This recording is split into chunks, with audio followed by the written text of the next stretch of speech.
Good day everyone, another day, another tutorial. Today we will learn about the group by function in Excel. Group by is used to sum or average or count a group of values. Here for example in our data set, we are to find the total sales of each fruit by using the group by function. To start, in a blank cell, type equals group by, open parenthesis. Click the fruit column, comma, sales amount column, comma, type, sum, close parenthesis, and enter. Now you have the total sales of each fruit. If you want to include the table headers in your result, use this group by formula.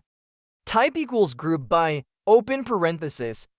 Click the fruit column, comma, sales amount column, comma, type, sum, comma, choose the yes and show option, close parenthesis, and enter.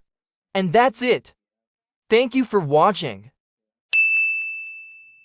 Don't forget to subscribe to our YouTube channel for more videos like this.